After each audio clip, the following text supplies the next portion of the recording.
look who FBI met with the same day Hillary was exonerated, by Aaron Moreno for truthfeednews.com.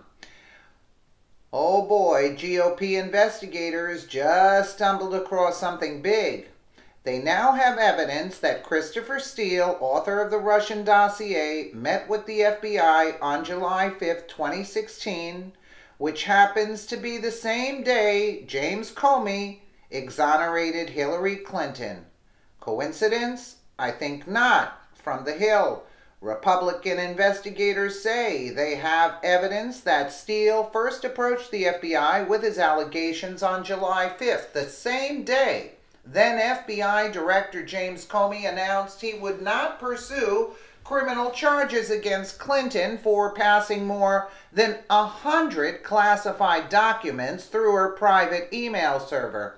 Republicans believe the date of Steele's approach to the FBI is evidence of politics, since his employer was being paid by a Clinton campaign that for months was angered by the Bureau's probe of the email controversy. Republican investigators say it is unclear exactly when the FBI learned that Steele was being paid by Clinton's campaign from the get-go, let's just be honest about it. But by late July of 2016, just a few weeks after he first contacted the FBI, the formal counterintelligence probe was opened, the sources said. After Steele came forward, the FBI received information from a friendly foreign government that also pointed to possible links between Trump's campaign and Russia. How convenient. The diplomat from Australia heard a Trump campaign aide named George Papadopoulos boasting in a bar that Russia was considering the release of damaging emails from Clinton during the election. The diplomat actually heard the conversation in May of 2016, but did not get reported to U.S. authorities until weeks later, after Steele had begun cooperating with the FBI, the sources said. The FBI gave credence to the information both because it came from a trusted foreign source and because emails hacked from the Democratic Party and Clinton campaign chairman John Podesta had already leaked onto the internet, the sources said. The FBI already suspected Russia was involved in those hacking attacks by the time the information was reported by the Australian diplomat, the sources said. As the investigation was unfolding, Steele also forwarded the FBI a new piece of evidence with substantially similar information as that contained in his dossier.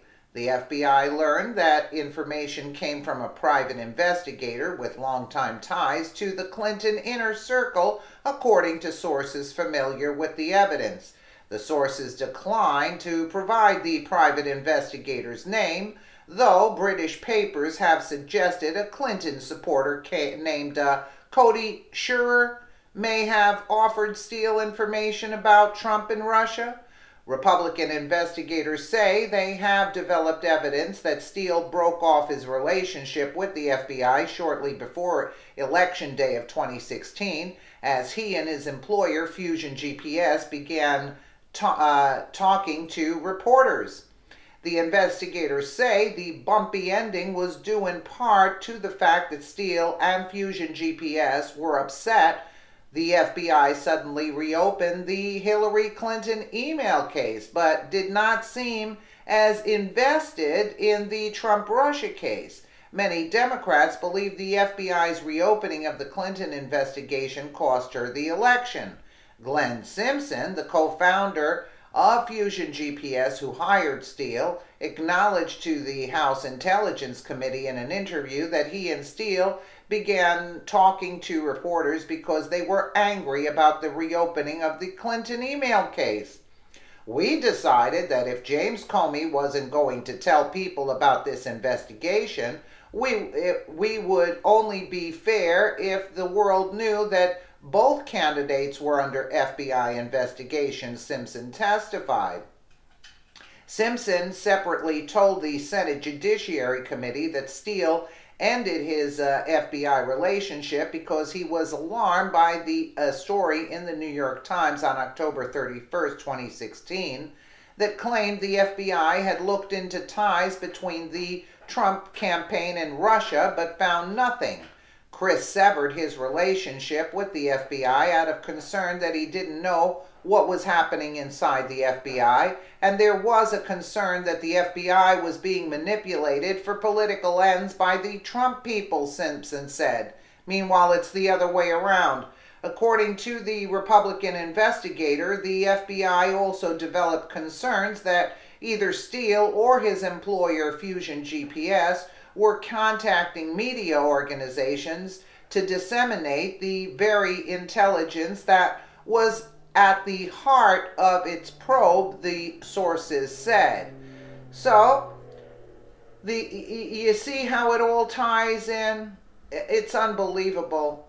And what they're doing is blaming other people for what they have done.